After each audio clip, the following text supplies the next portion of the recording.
Allah subhanahu wa ta'ala dali qala al malau horeɓe mbattuɓen wi horeɓe kono alladina ɓen istakbaru mawnintiniɓe min qawmihi immorde yimɓe makko ɓen kanko annabi Shuaib ɓen he ko ayu Shuaib ko fanda horeɓe mbattuɓen ko ɓurɓe jogade jawle ɓen e ɓurɓe jogade laamu ɓen ko ɓen wiyete al malaw la nukhrijannaka wallahi min yaltinta ya Shuaib ko ayu Shuaib walladina e ɓen amanu gomɗinɓe ma'aka wonduɓe e ma koye gomɗin koye jukku koyma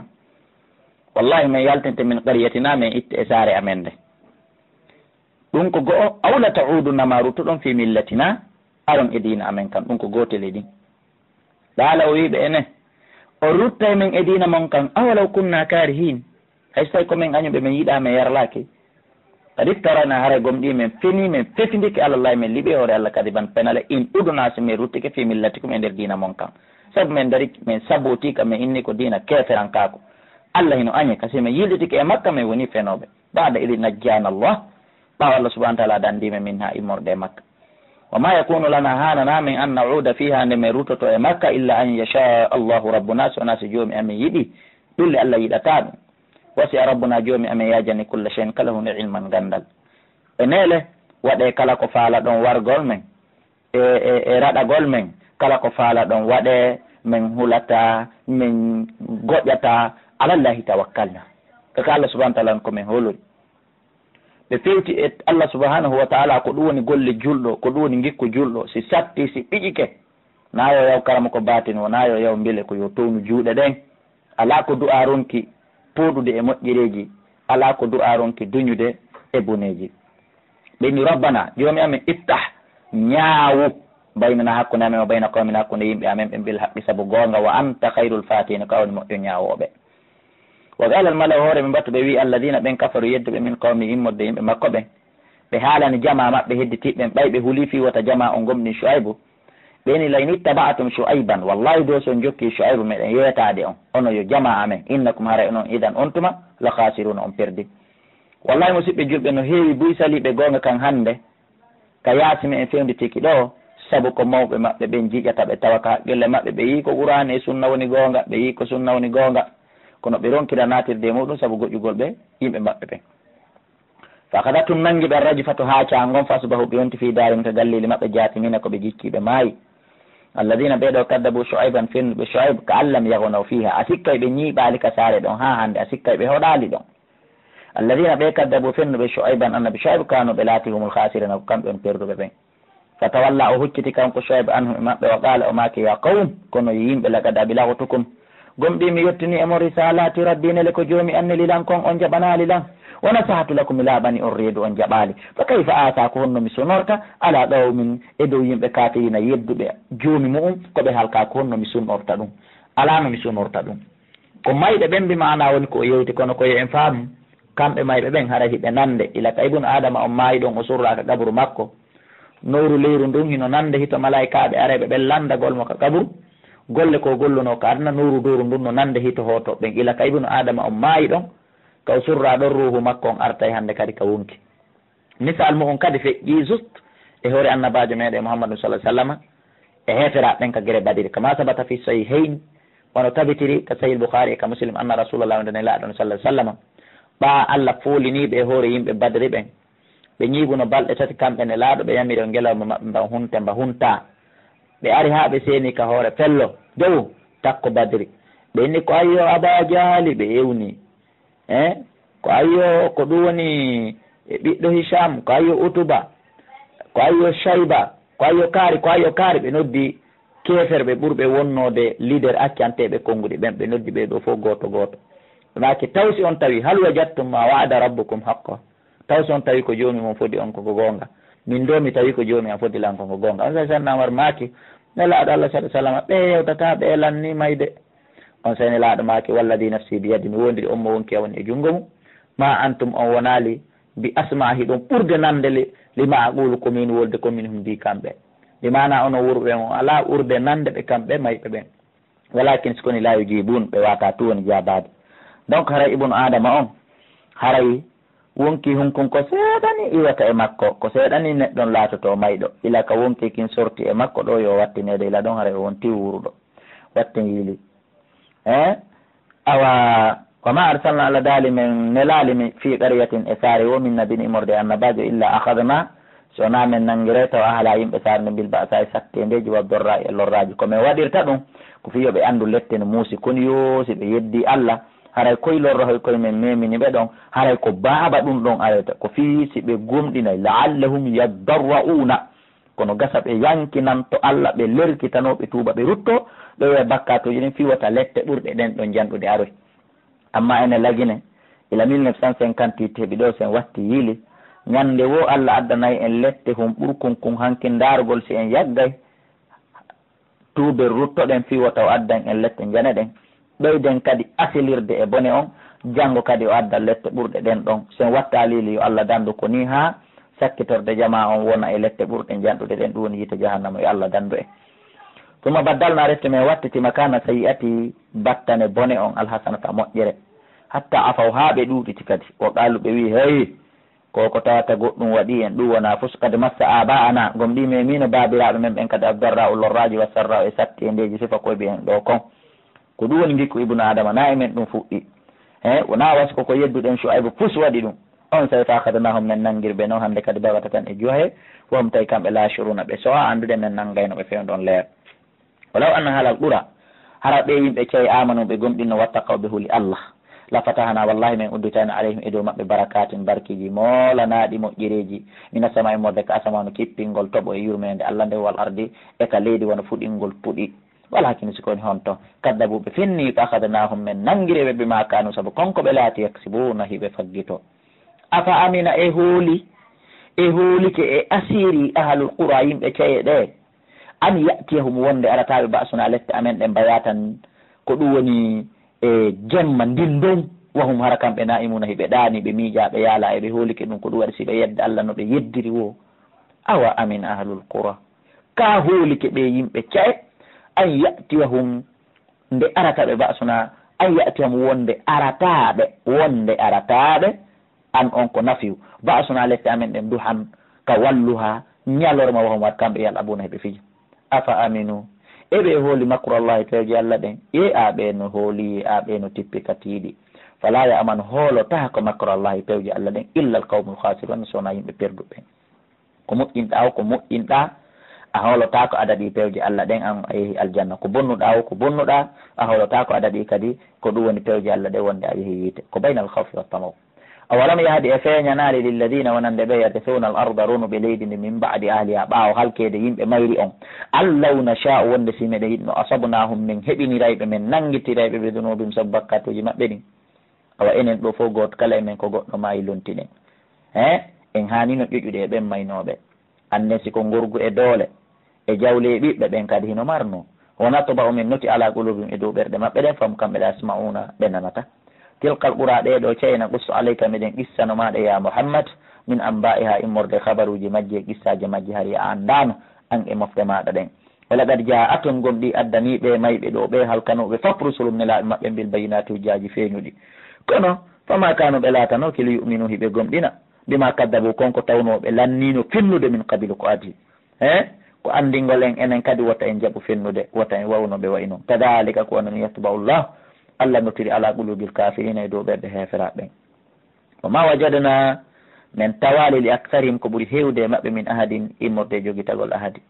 wa en sikoni wajadna min tawi aktharam ko ɓuuri ɗuɗude e maɓɓe de sala fasikina ko yaltude e ɗoftare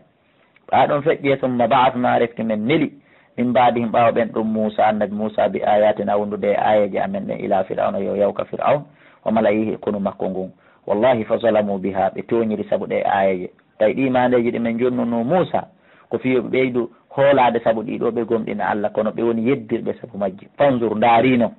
kayfa kana ko honno laatore aqibatul mufsidin battane ɓe bonnuɓe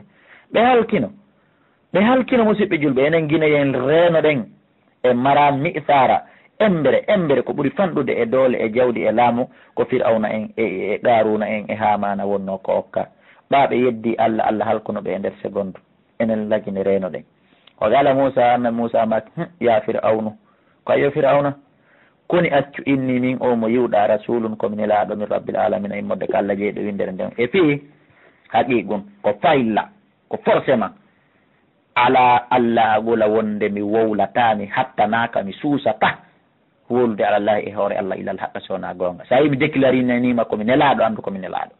kadi jeytukum gomɗi noon goy miɗo addani on bayinatin ɓangandu e laaɓɗo posmi rabbikum mode ka joomum holluɗo komi nelaɗo wono liɓgol tuggordu ndu wonta boddi takkugol junngo makko ngon ka leynoki ngo yalta ko ngo rane o waɗi ɗum ɗo fop o wi a yii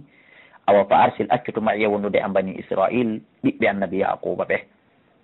a duwaka ɓe makkinɗinde wonki e gaala wonki ɓalawi hey ko ayyo moussa in kunta sa latike ji'ta bi ayatin hiɗa addi mande fatti biha addu nde in kunta sa latike mina sadiqina ko a jeeyaɗo e gongo ɓe on sey faal qasa o feeri tuggordu ndun fa ida hiya tawi ndu soɓanum ko bollil mubinum feeñugil margil galaɗi mari tururu no jalba malamalanno wona sa o takki yadaw junngo makko ngon kadi ka leynoki o yaltini fa ida tawi ngon kadi mbayiɗa ko ngo rawnugo peŋ linnasiri no wonande ndaroɓe mana no holli junngo ngol rawna rawneni ndi kaka guite yimɓe ɓe woni junngo ngo hingo wayno ngo wawno ay ko ngo rawnugo kono ko linnasirina ko wonande ndaroɓe ngo qalal malaw hooreɓe mbattu ɓe wi'i min qawmi fir'auna immorde yimɓe fir'auna ɓe fir'auna si a derfi o sa occupake o sa dattake o faamo ɗo inna haadano ola sahirum ko mbilejo alimun annduɗo mbile yagal haɗa yeehi ha way wasi fir'auna fokkitire kilde fi gomɗingol andi ko ɓuri kon ko mbattulaɓe maɓen ko wondiɓe maɓen si ɓe ɗal ko ɓen jokka ma ha halkoɗa ko ɗum waɗi si nelaɗo Allah maaki kullukum ala dini sadiqihi falyanzur ahadukum mimman yasdaq goto kala mo hino e dina jatigi mo yo goto kala so ummo jatoto yuridu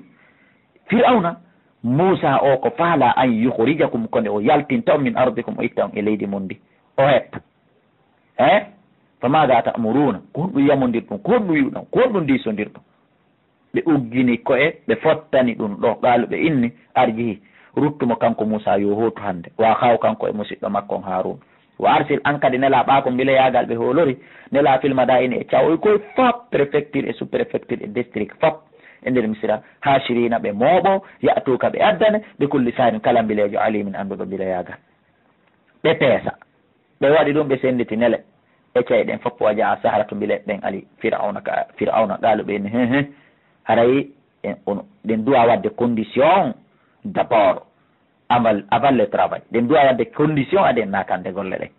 qaaluɓe ni ene fir'auna nawame runo tum wa yolotoɓe men ukkoy ɗum inna lana laajiran est ce que meɗen mari joddi par ce que ɗa fiilara wona gollanede ko fi aduna meɗen mari joddi in kunna simen laatike nahanul ghalibina ko menen fooli Moussa simen nanggana golle ɗen qaala o wi naam ko alda e tandingol wayno komo noon desa mi hande mi innata goto kala e mon no mari 1 million lannay laminal muqarrabin haray o woni jeeyaɓe ɓattinaɓe o wona ministre ɓe proche membre de gouvernement kala komi ñaami ñamon ɗum kala komi nokkeke ka budget l' état nokkon ɗum ɓe tawi ɗon ɓe woni satisfait ɗaalo ɓe wiya Moussa ɓe natani golle ɗin kisan ko ayo Moussa imma an tolƴoya amma aɗoɗa bugade ko bugotoɗa kon wa imma anna kona amma men laato nahnu mulkina ko men adi ferade andi kamɓe ɓe hooli ɓe faami victoire on hino e junngo maɓɓe koko ɓurani Moussa o kamɓe fof no fotana ɓe ɗaaloyɓe alɓuɓugue ko ɗum woni gikko julɗo ko hawjata atta anni min allahi wa ta'ajjul min ash-shaytan waɗugol doyi ko immorde ko Allah hawjugol barga ko immorde iblis falamma alqaw ɓaɓe ferike saharuɓe mbilɗi ayunan nasi guite yimɓe ɓen wastarhabuhum ɓe hulɓini yimɓe ɓen qur'an wi he wa ja'uɓe adde ɓe sihirin mbilew azimin mawnugu si qur'an wi hunde no mawdi andata hononde foti waw hayname waynila Moussa fade Moussa kan kadi yo waɗu ɗum ɗo an skone alqi feri asaka tuggordu maɗa ndu o feri ndu ya cheikh fa ida hiya tawi tuggordu ndu talqafu hindu moɗama yafikuna bihi ko ɓeya fefindi feni kon immorde e mbila yagal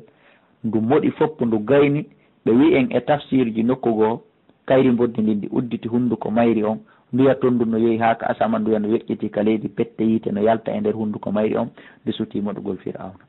on say fir'auna wawi wasi gomɗi nayyi ɓeya rekkili kadi ɓeya sakkimo kadi ha o rekkili fawqal haqqu gonga kan yani ɗon haale koye gonga kan tabiti o batala bonima kanu konko ɓe laati yamaluna hiɓe golla wallahi musidɓe julɓe gonga e fenade hino jippira innatake gonga e fenade jippirta gonga e fenade no jippira kono ha hande go fenade liɓali gonga fenade ɗiɓata gonga o ma yuhdi ul batil wa ma yuidu fenade fuɗɗotako rawnatako fa gulibuɓe foola hunalika ɗon wanqalabuɓe rutti sahirina koɓe perduɓe wolqi ya saharatu mbile ɓen suuri saji dina koɓe sujjuɓe qaluɓe wi amanna min gomɗini bi rabbil alamina Allah jeyɗo windere nde on ɓay noon mu ɗon andi firawna no déclaré kankone jeyɗo windere nden hande o sikkata ko kanko ɓe précisi moƴƴa ɓen he wona firawna goy rabbi Musa wa Harun ko Allah jeyɗo Musa e Haruna on kon min gomɗini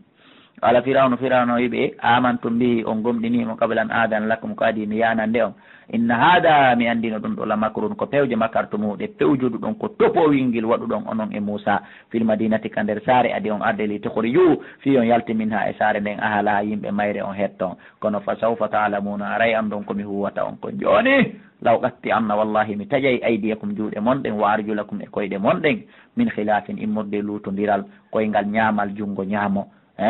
la usallibannakum wallahi mi fempay on ka julle tamaro ajmaina on dendagal ko ɗum ɗo ni dernier feero kefeero komi warete komi sokkete o nangi ɓe fof maɓɓe o fempi o taƴi taw jungo ñaamo e koyngal nanal ma koyngal ñaamal e jungo nano noon si o fempi ɓe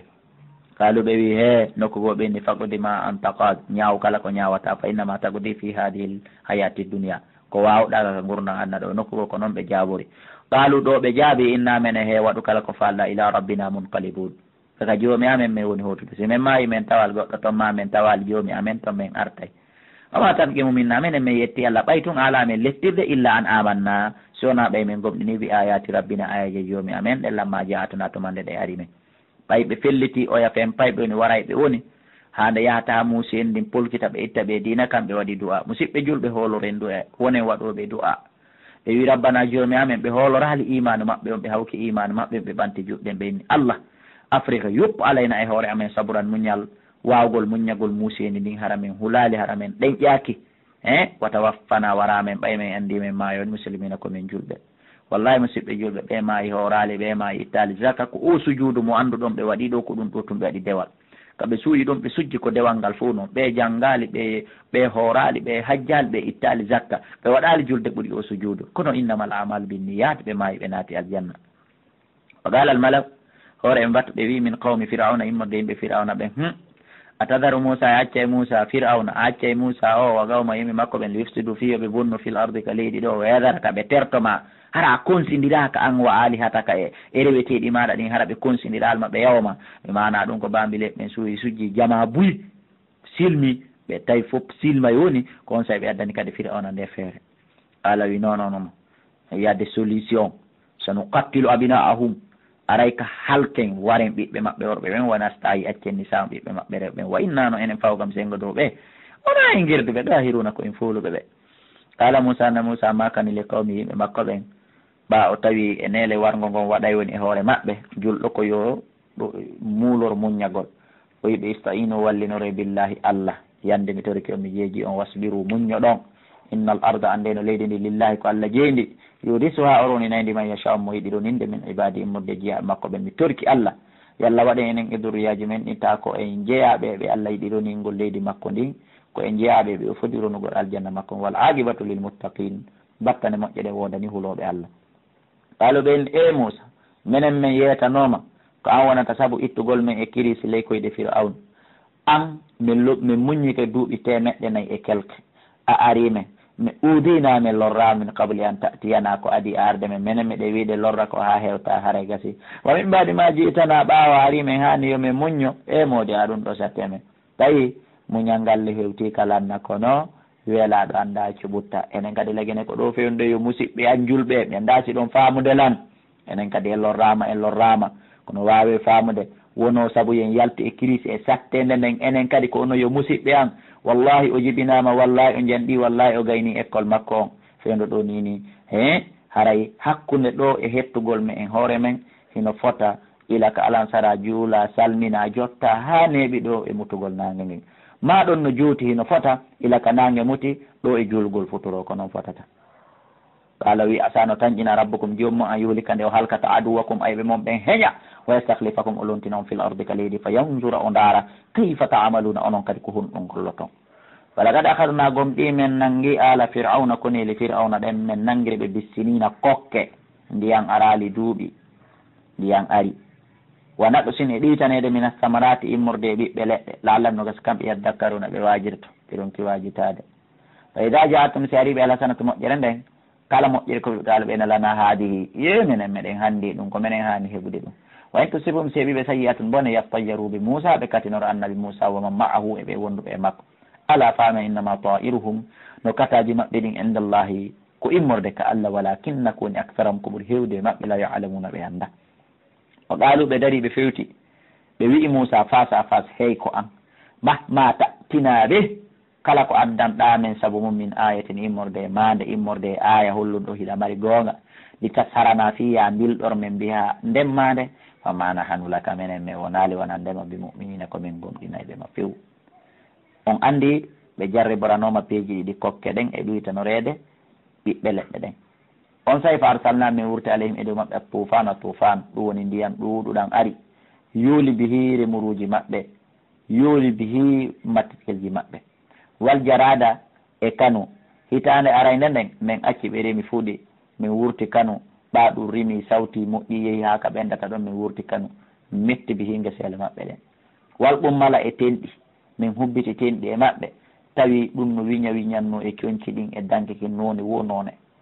awka jungo gon ka jiiɓa yaltina dolle tenɗi amma fi ka hoore kan haalaka wadda faadi ay totiji min wurti toti e hoore maɓɓe ñande goo tun annabi Musa no jooɗi ka Firawna to ɗum totir wotour ari hino toɗɗo o in he kayo Firawna kon ɗum faamu ɗon no wawɗon dartode ɗi totiji ɗeni i Firawna ni wokere kon ɗum toti wawani goɗɗo annabi Musa wayniti ɗon e wiyede kikiɗe tawi sa walto ka danke makko ya waalo hoore toti faccoɗa hoore toti ha tawi so goɗɗo e maɓɓe fokkiti wolde totiru cewtoto ko ka nder hunduko maɓɓe waddama e ƴiiƴan ɗum ɗo kadi ɗan ƴiiƴan Allah subahanahu wa taala watti ndiyam maɓɓe ɗan fo ƴiiƴan ndiyan ɗan ka londe ko ndiyam sa ƴetti a ñiɗi ka gobule a wiya wannu ka hunduko wonta ƴiiƴan ndiyan ɗan ka ko loru ko ndiyan sa ukki jolo fewo nga ƴawni ɗo ya waylu ka miran wonta ƴiiƴan ndiyan ɗan ka jangol ko ndiyan sa a ñiɗi ka a ƴoogi ɗo ya rondo ɗo ɗan won ka miran wonta ƴiiƴan ko haɗɗiɗi kon min jarriburi ɓe ayayatin mandeji mo fassolati sertori mande arde wono ɓuri nde kono hani ɓe jaɓali fastakbaru ɓe mawnintini wa kanu ɓe laati kawmani ɓe mujrimina bandiɓe hono asi kadi ɗi mandeji waɗiɗa mande humɓe si Allah waɗi kum ɓe jeejayi annabi Musa ɓenno heɓe min si ɓe huuliɓe tuubi yo toro Allah yo Allah itta ma jarrabuye on tum ɓe yedda kadi Allah adda ɗuma ko ni ɗum jokkodira lamma waɗa alayhim nde yanuno e maɓɓe arjisu lette ɗen ɗal ɓe ya Musa udu lana torano men rabbaka jomma bima ahida indaka ko ahodi kon e maɗa min hunnayi layin kasafta wallahi sa hunci a itti annami arjisa lette ɗen lanuminanna laka wallahi min gomɗinte wala nursilanna ma'aka wallahi min accitay wonude e ma bani israil falamma kashafna Allah dal tumande min hunci mi itti annami maɓɓe arjisa ɗen lette on façon ɗon ila ajan ha ila jal humngal tawata kamɓe balighuhu ɓe hewtaygal ida ham tawayo kamɓe yankotuna heɓe firta ahadi ndin min adda oya jarrabuye kadi ɓe warrani ɓe tuuba kadi ɓe rutto min itta ɓe watta kadi bonen ko ni min gerdi haaɗi mandeji jeenayyi ɗo fo timmi on say min addi lette ɗen min halkiɓe fantaqamna minhum min yettiɓe no joni honno min yettoriɓe fawaragnahum min yolɓe fil yammi ka ilol maayo gomɓe anan tawi saabu kamɓe kaddabuɓe fenniɓe ayatina ayaji amen ɓe wa kanu ɓe laati an ha ayaji ɗen wafilina ko ɓe welsidiɓe wa awratna al qawma mi ronini yimɓe ɓen alladina ɓen yimɓe honɓe kanu laatinoɓe yustadafuna hiɓe lu'ina gollinteɓe kurketeɓe ɓen bani israila ɓe ari ɓe roni masharik al ardi wa magharibaha funnangue leydi ndin e hirnangue ko ɗum woni côté à côté allati ndi leydi barakna fiyande min hebbini barki e mum Égypte ko leydi waɗandi barki ɓe roni ndi leydi palais présidentiel primature kanji ɗin justice ensemble kamɓe julɓe ɓen ɓe hetti foof enen kadi Allah ronin en lagine ɗo ko ronina e dendanalngal aduna o wa tammata timmi kalimatu rabbika konngol jomum maɗa al husna moƴƴol ngol ala bani israil e hoore bani israil kono ko saabu honɗum musidɓe julɓe wima sabaru ko saabu koɓe muññi kon enen kadi muññoɗen wakkiloɗen muññoɗen tabiten muññoɗen ñiiɓen selen o dogudu no yaha tun Angola no wakki cawlu no suti Europe no suti Angola no suti ɗo muññoɗen wonen ɗo musidɓe julɓe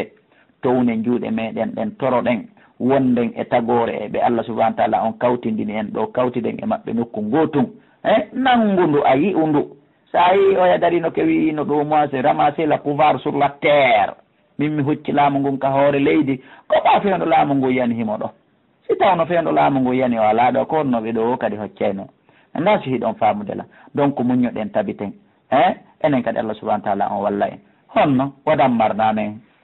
halki ma kana konko laati yasna'u hino gollayno fir'auna wa qawmuhu yimɓe makko ɓen wa ma kanu e konko ɓe laati yarishuna hiɓe golla hiɓe moƴƴina wa jawasna min lumbini ɓe bani israil albahara ka baharu fa ataw ɓe ari ɓe rewi ala qawmin e dow yimɓe yakufun wonɓe ufinade ko ɗum woni ala asnamin lahum e dow sanamuhum maɓɓe qaalu ɓe wi ɗon kadi ya Musa ko andirton bani Israila ko metta fi ija Allah na waɗan men ilahan allahjo kama lahum won wodirani ɓeni alihatu reweteɗi qaaloyɓe innakum onon ɗo mi faami on wela gerduɓe ɗo mon taji haluna kon yimɓe majjuɓe inna haulayi ande no ɓe wonɓe rewde konga o mutabbarum koɓe halkideteɓe